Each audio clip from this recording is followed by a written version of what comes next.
बिहार में पहले चरण का मतदान हो रहा है और जब तक खबर मिलेगी और आप लोग जब तक यह वीडियो देखेंगे तब तक शायद मतदान का आधा दिन बीत चुका होगा, इसलिए अभी हम लोग परसेंटेज वगैरह नहीं बताएंगे। लेकिन ये जरूर है कि मतदान में लोग उत्साह पूर्वक, बिहार के लोग लोकतंत्र को बड़ा महत्व देते हैं, ऐसा कहा जाता है।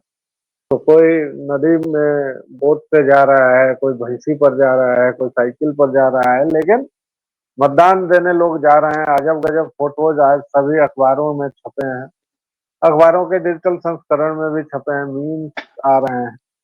तो लोकतंत्र हो या कुछ भी हो, बिहार में या पूरे भारत में कहिए, उसको एक उत्सव बना लेने में किसी को कोई ये नहीं है। और आज तो वायरल का जमाना है, रील का जमाना है, तो अभी आप लोग रील पर वही सब देख रहे होंगे और बच्चों की मीम से लेके और तमाम तरह की रील्स आ गई हैं। लेकिन मेरे साथ जो व्यक्ति बैठे हैं, आप जानते हैं आप लोग कि ये सांप्रदायिक मनुवादी ब्राह्मणवादी विदेशी एजेंट यूरेशिया से आया हुआ व्यक्ति है। तो एंडी ब्रो, क्या लग रहा है, आप लोगों का इस बार सफाया हो जाएगा ब्राह्मणवादी ताकतों का?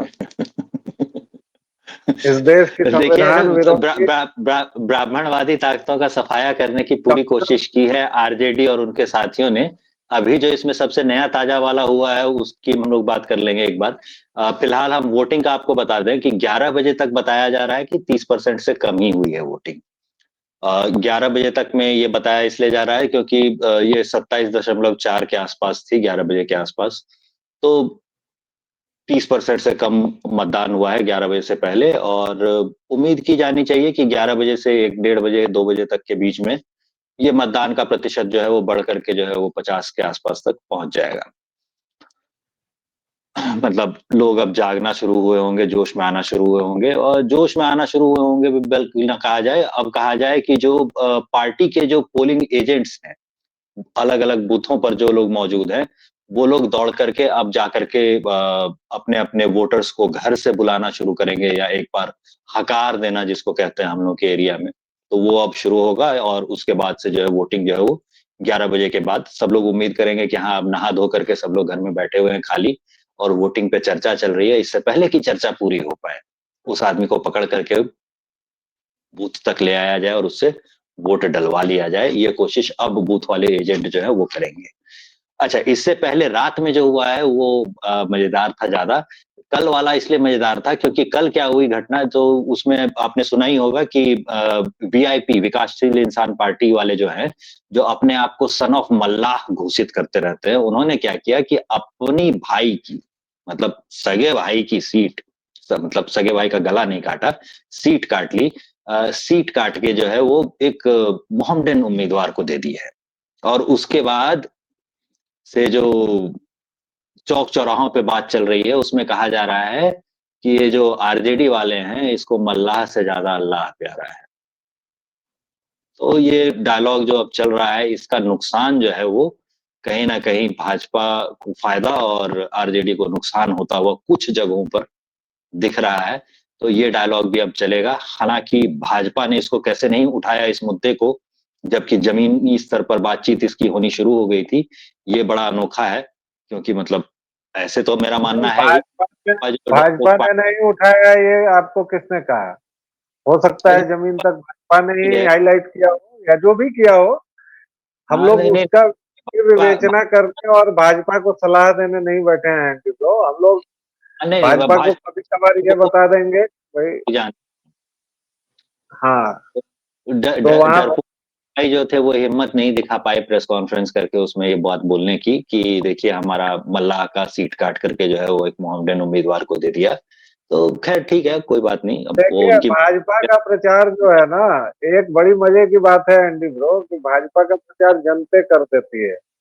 अच्छा आप अच्छा। देखिए, हमेशा से आईटी सेल, ये आपके मित्र लोग जो हैं, रवीश कुमार से लेकर तमाम वामपंथी कांग्रेसी पत्रकार लगाते रहे कि आईटी सेल है, किसी भी बात में हो जाए तो कह दें आईटी सेल है। अरे भाई, आईटी सेल क्या होता है इन लोगों को पता भी है? भाजपा का आईटी सेल अभी बिहार का जितना एक्टिव है, चुनाव के बाद जाके देखिएगा आप, 5-10 लोगों की टीम होती है, अपना वो एक रूटीन वे में चलता है, और एक भी चीज लिखने से पहले वहां कितनी स्क्रूटनी होती है, कितनी जांच होती है, इन लोगों को आइडिया ही नहीं है। इतनी जगह से अप्रूवल लेना पड़ता है कि हाथी मोड़ने वाली बात हो जाती है। तो हम लोग जितनी तेजी से, देखिए आम आदमी जितनी तेजी से रिएक्ट करता है, आम जनता जितनी तेजी से रिएक्ट करती है, उतनी तेजी से भाजपा रिएक्ट नहीं कर सकती, क्योंकि भाजपा भी ये जो अप्रूवल वाला सिस्टम है ना, अब जैसे मुझे अगर एक सोशल मीडिया पोस्ट डालनी है, आप मान लीजिए, तो मुझे लिखना है, खुद ही पढ़ना है, एक बार अगर पढ़ा दोबारा उसको तो ठीक है, नहीं जनरली तो दोबारा उसको पढ़ते भी नहीं, उठाया सीधे कॉपी करके पेस्ट कर दिया और पोस्ट कर दिया फेसबुक पे, चला गया वो। स्पेलिंग वगैरह की कहीं कोई गलती हुई भाई, तो आप जैसे व्यक्ति होंगे जो वो कभी कहीं और से पेस्ट करते होंगे। जनता भैया सीधा फेसबुक पर ही इंस्टा ही करती है। इंस्टा हाँ, has now become a verb. हाँ, ओके यार, मुझे इंस्टा कर लेना, मैं इंस्टा कर दूंगी। अरे क्या इंस्टा क्या कर दूंगी भाई? इंस्टा तो हाँ, तो इंस्टा कमाने का वर्ब है। देखिए दर्शकों श्रोताओं, कमाल की बात है। मतलब मेरी जो बदल है वो क्या हो गई है।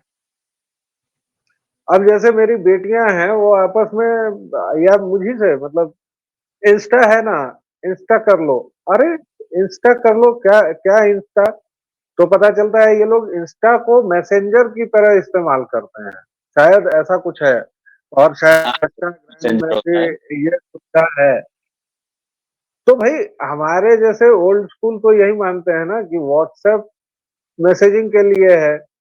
अगर आप मैसेज, वैसे तो हमारा मानना है, हमारे जैसे लोगों का जो तकनीकी तौर पर अग्रमानव है, उनका तो ये मानना है कि मैसेज के लिए फोन का मैसेज है, और फोन में एक डायल बटन है, वो फोन के लिए है। बाकी जो सोशल मीडिया है उसमें फेसबुक फैलाने के लिए है, इंस्टाग्राम फोटो के लिए है, और ट्विटर है कि कभी कभार आपको जहर देखना हो तो जाके देख आ सकते हैं। ये सब है, तो उस तरह का वर्गीकरण है। लेकिन अब इंस्टा से आप मैसेजिंग कर रहे हैं यार, उसका पूरा मतलब ही आप बिगाड़ दे रहे हैं। इंस्टा से क्यों मैसेजिंग करेंगे? व्हाट्सएप है ना, और या मैसेज है ना, मैसेंजर है, मैसेंजर कीजिए।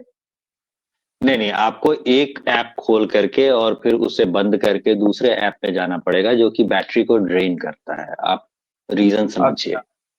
अब ओके। 3 बजे दोपहर के बाद कॉलेज से लौटने का टाइम जो होगा उसका, वो 3 बजे के बाद होगा, तो उसे अपनी बैटरी जो है ना, उस सेलफोन की बैटरी 3 बजे तक सस्टेन कर सके, ऐसी बैटरी वाला फोन चाहिए। तो आप समझ नहीं पा रहे हो उसकी प्रॉब्लम। तो आप जैसे पुराने लोग, जैसे भी सफेद दाढ़ी हो गई है, चलिए हटिए, इंस्टा करेंगे। हाँ, खैर, युवा वर्ग का जहां तक है तो ये जो बोलिए। मैं इस चुनाव को इसी पर ला रहा था। आखिरी आप इसको जरा विस्तार से करते हुए कंक्लूजन भी दे दें। युवा वर्ग का क्या कहना है इस चुनाव के बारे में? और युवा वर्ग क्या परिवर्तन नहीं चाह रहा है? क्या तेजस्वी भैया की तरफ उसका आकर्षण नहीं हुआ? देखिए, अगर आप चुनाव के किसी बूथ पर जाकर के खड़े हो जाएंगे तो आपको अचानक ये नजर आएगा। बिहार में अगर आप किसी पोलिंग बूथ पे जाकर के खड़े हो जाएं तो आपको अचानक ये नजर आएगा, बहुत विचित्र सी स्थिति आपको ये नजर आएगी कि 25 से 35 के आयु वर्ग का वोटर आपको ढूंढने पर मिलता है। जी हाँ, 25 से 35 के आयु वर्ग का वोटर बिल्कुल लापता आपको दिखेगा। पूरे पूरे दिन खड़े रहेंगे किसी एक बूथ पर तो हो सकता है आपको कुछ लोग मिल जाएं, अदरवाइज आपको ये एज ग्रुप जो है वो लापता दिखेगा। एज ग्रुप लापता क्यों दिखेगा? तो इसलिए दिखेगा क्योंकि वो पढ़ाई के लिए पलायन जो करता है ना, जो उसको लात मार करके उसका बाप उसको घर से निकालता है, उसकी माँ उसको घर से निकालती है, तो उस समय जो लात मार के उसको निकाला गया रहता है कि भाई तुम ठीक ठाक हो पढ़ने में, तो तुमको लात मार करके घर से निकाल देना बहुत आवश्यक है, क्योंकि यहाँ रहोगे तो बिगड़ जाओगे। तो लात मार के उसको जैसे ही 10वीं के बाद निकाला गया, तो उस समय वो था करीबन 16-17 साल का। तो अब 16-17 साल की उम्र में वो बिहार छोड़ करके जा चुका है। पढ़ाई उसने पूरी की, 5 साल जो है वो 22 साल का होता होता जो है वो उस समय तक जो है वो दिल्ली में या बैंगलोर में रह रहा था। वहीं पे उसने नौकरी करनी शुरू कर दी। तो अब वो तो बिहार का है ही नहीं, बिहार का बचा ही नहीं। तो वो वोट देने में, अगर वो छुट्टी पर घर आया हुआ भी है तो बहुत ज्यादा इंटरेस्टेड नहीं है वोट देने में। वो आराम से घर पे पड़ा हुआ है। तो उसको उकसा के, उत्कोच दे करके, कुछ हुड़गुच्चा दे करके अगर आप पोलिंग बूथ तक ला सकते हैं तो बहुत अच्छी बात है। अदरवाइज यूथ बहुत कम वोट कर रहा है, यूथ का नहीं तो वोटिंग परसेंटेज जो है उसको वो बहुत कम किसको है। अगर देंगे, एज के हिसाब उसको से डिवाइड उसको करेंगे तो उस कोच किसको देंगे भाई? आप ये देखिए कि 25 लाख लोग तो परसों तक जा चुके थे, ये कोच रजिस्टर्ड कोच था। को देंगे। मेरे पास वो आइडिया भी है, कोच जो है उसकी गर्लफ्रेंड को देना है कि अगर आप अपने बॉयफ्रेंड की जो उंगली में ऐसे स्याही वाली सेल्फी है वो पोस्ट करेंगी तो आपको ये मिलेगा, एक कप इनाम में मिलेगा। वो जो मग जैसा होता है जिसमें पेन वेन डाल के लड़कियां रखती हैं, कभी कभी वीडियो में कॉफी पीती भी दिखती हैं, तो वैसा बड़ा वाला मग जो है वो इनाम में मिलेगा। जैसे ही आप ये कर देंगे तो अचानक जो है वो लड़कियां जो है वो तुरंत फोन करेगी, चलो भेजो मुझे ये वाली सेल्फी, मुझसे तो हमेशा फोटो मांगते हो, आज मुझे चाहिए सेल्फी, भेजो। भेजनी पड़ेगी, ऐसे कैसे नहीं भेजोगे? उसके बाद लड़का जो है वो बेचारा जाएगा, वोट दे करके आएगा। एंडी ब्रो, मैं आपके उत्साह पर रोक लगाते हुए आपको थोड़ी गंभीरता की ओर ले चलता हूँ कि परसों ही 25 लाख तक रजिस्टर्ड हो गया था कि लोग लौट गए हैं बिहार से, और ये तो रजिस्टर्ड है। मतलब परसों छठ के बाद मुझे नहीं लगता 8-10 दिन से ज्यादा हुआ होगा छठ भी, तो इतने लोग भी लौट गए जो आपके पास रजिस्टर्ड है साहब। और आप और हम सब जानते हैं कि अनरजिस्टर्ड लोग कितने ज्यादा अभी लौट चुके हैं। कम से कम 3 गुना तो होंगे ही। उनका प्रतिशत क्या रहता है, तो 3 गुना तो होंगे ही। लेकिन आपको मैं बताऊं कि बिहार में अभी अधिकांश जगहों पर स्थिति तो यही है कि या तो बूढ़े माँ बाप हैं, या हमारे और एंडी ब्रो जैसे अधेड़ हैं। हैं निकम्मे नाकारा हैं, मतलब भाइयों में जो सबसे निकम्मा वाला था ना वो हम लोग हैं, और हम लोग को बुला करके घर पे बिठा लिया गया है। नहीं खैर, एंडी ब्रो अपनी बड़ाई करने के साथ साथ लगातार किसी की बड़ाई करते हैं, लेकिन मैं इसका पुरजोर खंडन करता हूँ। मैं तो घर पर रहता भी नहीं। लेकिन एंडी ब्रो जो है, मतलब कहने का ये है कि युवा वर्ग नहीं है। मेरे अपने घर में, आप अपने आसपास देखिए, कोई भी बिहारी देख ले, क्या उसके भतीजे भतीजी पढ़ रहे हैं बिहार में रहकर? उत्तर होगा नहीं। मैं जिस सामाजिक, आर्थिक, राजनीतिक वातावरण से आता हूं, मैं उस पूरी पृष्ठभूमि का ये गारंटी के साथ ये बात कह सकता हूँ। और अब मैं ये भी बात कह सकता हूँ कि जो तथाकथित तौर पर कहा जाता है कि समाज का निचला तबका जो है, उसमें शिक्षा को लेकर जो भूख है साहब, वो अद्भुत तौर पर बढ़ी है। इसलिए वो भी अपने बच्चों को पब्लिक स्कूल में ही पढ़ा रहा है बिहार में अगर है तो।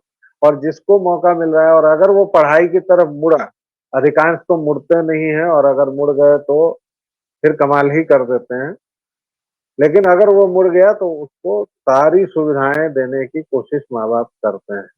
और इसीलिए बिहारी श्रम का इतना, हम दो श्रमिक हैं, तो बिहारी श्रमिक के बारे में दुनिया ये जानती है कि वो श्रम करने से पीछे नहीं चूकेगा। लेकिन एंडी ब्रो, श्रम के, बेरोजगारी के, पलायन की तमाम बातें, और फिर परिणाम आता है ढाक के वही 3 पात। क्या देखिए बिहार और 3 बात बिहारी कब नहीं, रहेंगे? देखिए ढाक के वही 3 बात नतीजा आना ही है। आप इसमें समझिए कि अभी राजनीति में जो चल रहा होगा वो क्या चल रहा होगा। इसमें एक जो सत्ताधारी दल है, वो सत्ताधारी दल क्या सोच रहा होगा? वो सत्ताधारी दल जानता है कि अगर बाहर जो पलायन कर गया वोटर है वो वापस जब आता है, उस समय अगर उसने वोट दे दिया तो वो वोट 90% चांस है कि इस बार जनसुराज पार्टी को जाता। तो वो चाहेंगे कि ये आदमी वोट ना दे, ये आदमी घर से लौट जाए, घर से अपने मतलब वापस अपनी नौकरी पर लौट जाए, उसके बाद ही चुनाव हो। तो चुनाव की तारीखें ही इस तरह से रखी गई थी कि पलायन करके जो बिहार से बाहर जा चुका है उसे वोट देने का मौका ना मिले। तो बिहार की 4 करोड़ की जनता जो है, 4 करोड़ मतदाता बिहार के वोट न दे सके, ये व्यवस्था सत्ताधारी दलों ने कर दी थी। उसके बाद चुनाव शुरू हुए हैं। यहाँ तक आने के बाद हम लोग आगे बढ़ते हैं। आगे हम लोग ये देखते हैं कि भाई वो आदमी भी बदलाव चाह रहा था, सब लोग उसमें बदलाव चाह रहे थे, या फिर सब लोग वैसे थे जो बदलाव नहीं चाहते हैं। तो यहाँ था क्या कि लोगों ने देख रखा था कि इस तरह की हरकत कई चीजों पे हम लोगों ने प्रैक्टिकली उन चीजों को करके देख लिया है, जो बदलाव बाकी जगहों पर अब आने शुरू हुए हैं। अब जैसे मान लीजिए कि कृषि वगैरह के कानूनों की हम लोग बात करें, तो बिहार में जो कृषि के कानून थे वो 12 साल पहले बदले। भारत के लिए कृषि कानून जो थे वो 3 कानून जो थे वो अभी हाल में बदलने की कोशिश की गई, और उसके बाद हमारे प्रधानमंत्री महोदय ने कहा कि हमारी ही तपस्या में कुछ कमी रह गई होगी, और उसके बाद कानून वापस ले लिए गए। इसकी तुलना में बिहार को देखिए, तो 5 दिन के लिए मुख्यमंत्री थे सतीश बाबू। अब 5 दिन के मुख्यमंत्री जो थे सतीश बाबू, उन्होंने सिर्फ एक कैबिनेट बैठक की थी। उस एक कैबिनेट बैठक में उन्होंने ये दिया था कि भैया आलू जो है वो किसान कैसे बेच सकेगा, तो वो सीधे सीधे उठा करके अपने खेत से आलू किसी फैक्ट्री को बेच सके, ये कर परमिशन उसके पास होगी, कहीं भी वो बेच सके अपना माल, ये परमिशन उसके पास होगी। सरकारी मंडी में ही बेचना है, आढ़ती को ही बेचना है, ये मजबूरी नहीं होगी किसान के पास। ये फैसला उस एक कैबिनेट बैठक में हो गया। तो 5 दिन के लिए जो मुख्यमंत्री बने थे, उनके एक फैसले से आज की डेट में हम लोग बिहार में देखते हैं कि लेज, पेप्सिको वगैरह की फैक्ट्री में पहले आलू चला जाता है खेतों से, उसके बाद किसान के पास जो बचा हुआ आलू होता है, जो बी ग्रेड और सी ग्रेड का आलू होता है, डी ग्रेड का आलू होता है, ये आलू बाजारों में हमारे घरों में सब्जी बेचने के लिए, सब्जी बनाने के लिए जो होता है, उसके लिए भेज दिया जाता है। बाजारों में हम लोग ये खरीदते हैं। तो किसान की आय पर इससे बहुत ज्यादा असर पड़ जाता है, क्योंकि फैक्ट्री में थोक में बिकने की गारंटी, ये सब कुछ जो है वो किसान को एक बार में मिल गई। तो ये किसान के लिए बहुत बड़ा फायदा था, और कृषि कानून के मामले से बदलाव से ये हो गया। तो इस किस्म के बदलावों से जो होता है, या इस किस्म के बदलावों का जो असर है, इस पर जनता ना तो सोचती है ना बात करना चाहती है। तो बिहार में जो 7-8 करोड़ लोग बचे हुए थे, मतलब 4 करोड़ तो पलायन करके चले गए, तो बचे हुए तो लोग 8 करोड़ ही थे। तो ये जो 8 करोड़ लोग बिहार में बचे हुए हैं, इनकी बौद्धिक क्षमता ऐसी नहीं है अभी कि ये लोग लॉन्ग टर्म सोच सकें या लॉन्ग टर्म नतीजों के हिसाब से वोटिंग करें। तो लॉन्ग टर्म चीजों के लिए वोटिंग नहीं होती, वोटिंग होती है शॉर्ट टर्म नतीजों के लिए। सड़क और नालियां बनाने के लिए विधायक नहीं होता, सड़क और नालियां बनाने के लिए आपका म्युनिसिपैलिटी का वार्ड कमिश्नर होता है, आपका जो पंचायत का प्रतिनिधि होता है वो लोग होते हैं।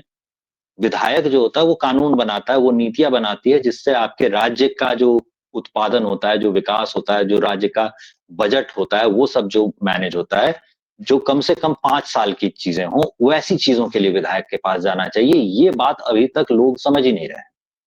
अभी तक लोग चुनाव में विधायक जी से यही पूछ रहे हैं कि ये देखिए सड़क कहाँ बना है, ये देखिए नाली देखिए फिर तो खोदा गया। भाई ये पूछने विधायक नहीं होता है, ये सिर खाने के लिए आपके पास जो आपका वार्ड कमिश्नर है वो होता है।